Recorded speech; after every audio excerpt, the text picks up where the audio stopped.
બનાસકાંઠા જિલ્લામાંથી નવો જિલ્લો નિર્માણ થઈને વિકાસની હરોળમાં જઈ રહ્યો છે ત્યારે આ વિસ્તારના વાવ અને સોઈ ગામના છેવાડાના ગામડાઓને સિંચાઈ માટે નર્મદા કેનાલોમાં પાણી ચાલુ રાખવા અનેક રજૂઆત કરવા છતાં 15 તારીખે કેનાલોમાં પાણી બંધ કરી દેતા સિંચાઈના પાણીને લઈને કકરાટ જોવા મળ્યો હતો।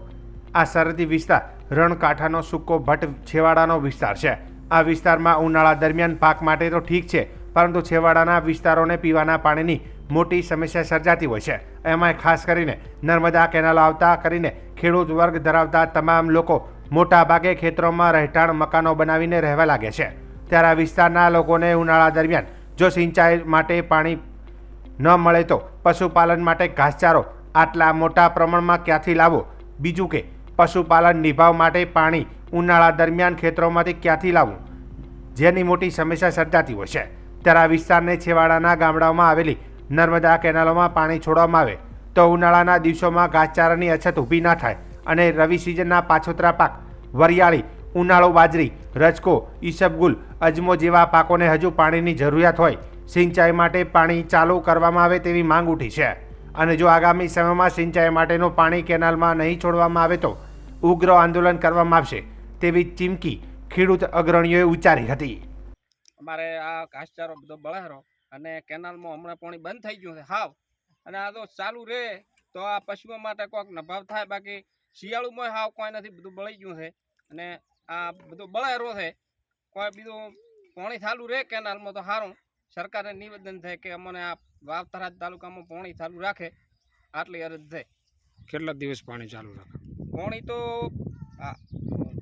ઉનાળુમાં ચાલુ રહે ને તો ઘણો સારું કહેવાય। ભારતીય કિસાન સંઘ પ્રમુખ હીરાજી ગોહિલ વાવ અત્યારે 15 તારીખથી કેનાલ બંધ કરવામાં પોણો ઓછો થયો, આગળથી બંધ કરવામાં આવી છે।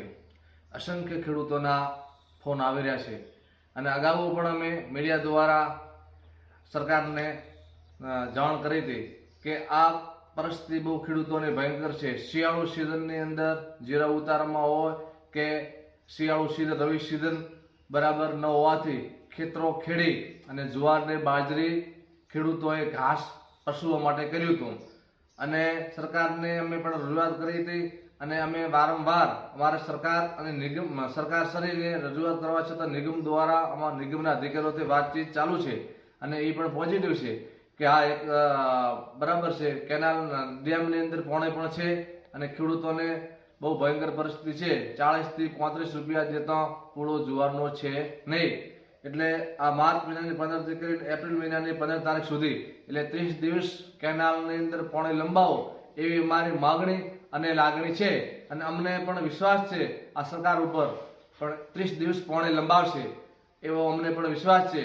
અને ન છૂટકે જો તમે નંબરો 3 દિવસની અંદર આ તમને સરકાર શ્રેણી તંત્ર દ્વારા કહેવામાં આવે 2-3 દિવસની અંદર પાણીથી ચાલુ રેગ્યુલર કરો, નહીતર ખેડૂતો અસંખ્ય ફોન આવશે અને ખેડૂતો ઉગ્ર આંદોલનો કરશે અને એ છતાં ખેડૂતો પાણી આપવું પડશે।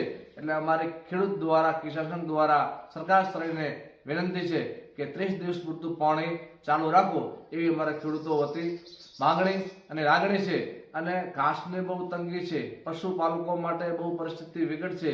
ગૌશાળાઓની અંદર પણ ઘાસની પણ જે જરૂર છે, એટલે જો 1 મહિનો પાણી ચાલુ રહે તો ગૌ માતા માટે પણ ઘાસની પણ સગવડ થઈ જાય અને ખેડૂતોને પણ ઘાસની સગવડ થઈ જાય એટલે મારી ખેડૂતો વતી માગણી છે। અને આ માગણી જો સ્વીકારવામાં નહીં આવે તો 2-3 દિવસ અંદર પાણી ચાલુ કરવામાં નહીં આવે તો ખેડૂતો દ્વારા કિસાન સંઘ ઉગ્ર આંદોલન કરશે। આ 15/3 જે નર્મદા કેનાલનું પાણી બંધ કરવામાં આવ્યું છે એની અંદર વાવ, સોઈ ગામ અને થરાદ 3 તાલુકાના ગામડા આવતા હતા અને ત્યાં પિયતનું પાણી આપવામાં આવી રહ્યું હતું। હવે પહેલે પ્રથમ તો ખેડૂત આગેવાન છું, ખેડૂતનો દીકરો છું એટલે વિગતવાર વાત કરીએ તો વરિયાળી હોય, ઘઉંનું છેલ્લું પિયત હોય કે ભાઈ અજમો હોય એની અંદર છેલ્લું પિયત હજી બાકી છે। એરંડાની અંદર પણ ક્યાંક ક્યાંક પિયત થતું હોય। જીરું જ્યાં ઉતરી ગયું ત્યાં ઘાસચારાનું લોકોએ વાવેતર કર્યું હોય, ક્યાં જુવાર બાજરીનું વાવેતર કર્યું હોય અને સરકારશ્રીની જાહેરાત હતી કે ખેડૂતોને જરૂર હશે તો ઉનાળામાં પાણી આપવામાં આવશે, તેને લઈને પણ ખેડૂતો ઊંચે ક્યાંક વાવેતર કર્યું હતું। હવે ત્યારે ઘાસચારાની મોટી અછત ઊભી થઈ છે એટલે જ્યાં ગૌશાળા હોય, પાંજરાપોળ હોય ત્યાં પણ તકલીફ જેવું હતું। તો અત્યારે જો એપ્રિલ અને મે 2 મહિના પાણી ચાલુ રહે તો મોટા પ્રમાણમાં બાજરીનું જથ્થાનું ઉત્પાદન થઈ શકે એમ છે, ખેડૂતો બાજરી પકવી શકે એમ છે, વાવેતર કર્યું જુવારનું વાવેતર કર્યું છે. ઘાસચારો મોટા પ્રમાણમાં એટલે કે હજારો ટન ઘાસચારો નીકળે એવી પોઝિશન છે. વૈજ્ઞાનિકોની ઢબે આવનારું ચોમાસું છે એ નબળું બતાવવામાં આવી રહ્યું છે. અગાઉનું ચોમાસું રહ્યું એને પણ પાછળના વરસાદે અને પવનના કારણે ઘાસચારાની અંદર મોટું નુકસાન થયું હતું. જો 2 મહિના પાણી ચાલુ રાખવામાં આવે અને મારી માગણી છે અને 100% સરકાર સ્વીકારશે એવી અમે આશા રાખીએ છીએ, તો ખેડૂતોને ઘણો બધો ફાયદો થાય એમ છે. પશુધન સાથે સાથે ખેડૂતો ખેતરમાં રહેશે.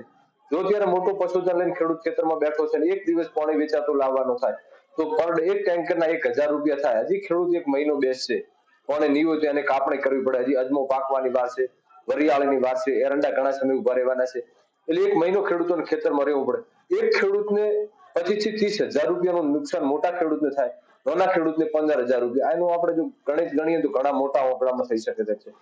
જો પાણી ચાલુ રાખવામાં આવે તો ખેડૂતોને મોટો ફાયદો થઈ શકે છે અને સરકાર આપી શકે એવી પોઝિશન છે. નર્મદા બંધની અંદર સારામાં સારું પાણી છે. અત્યાર સુધી પાણી બંધ કરી દેવામાં આવ્યું છે અને કેનાલોમાં ટીપું પાણી પણ નથી. આમ તો તમે વાત કરો ને તો મીડિયાની સમક્ષ વાત હું ખુલાસાથી કરું કે અગાઉના છેવાડાના ગામડા છે ને એને છેલ્લા 5 દિવસ પહેલા પાણી નતું મળતું. આ લોકો પહેલાથી કાપ મૂક્યો હતો અને અત્યારે આવી પોઝિશન છે. તમે સમજો કે અત્યારે મજૂર લાવીને કાપણી કરતા હોય, એક ખેડૂતને 10 મજૂર હોય અને અત્યારે વેચાતું પાણી લાવવાનું હોય તો ખેડૂતની પોઝિશન શું થાય? પાણી વેચાતું લાવવું, ભરવું કે ખેડૂતોને એમને કાપણી કરાવી, આવી પોઝિશન ઊભી થઈ છે. તો વિનંતી કરીએ મીડિયાના માધ્યમથી કે સત્વરે વહેલામાં વહેલી તકે પાણી ચાલુ કરે અને 2 મહિના પાણી ચાલુ રહે તો ખેડૂતોની જીવાદોરી અને ખેડૂત એના ખેતરની અંદર નભી શકે એવી પોઝિશન. અત્યારે પાણી બંધ કરી દેવામાં આવ્યું છે, આગામી સમયમાં પાણી બંધ રાખવામાં આવશે તો શું પગલાં રહેશે? ઉગ્ર આંદોલન ખેડૂત આગેવાન તરીકે કહું છું કે અમને અપેક્ષા છે સરકાર ચાલુ કરશે. જો ચાલુ કરવામાં નહીં આવે તો ખેડૂતોને સાથે રાખીને બનાસકાંઠાના ખેડૂત આગેવાનો કે વિવિધ ખેડૂત આગેવાનોને બોલાવશું અને ઉગ્ર આંદોલન કરશું, એની રણનીતિ બનાવશું.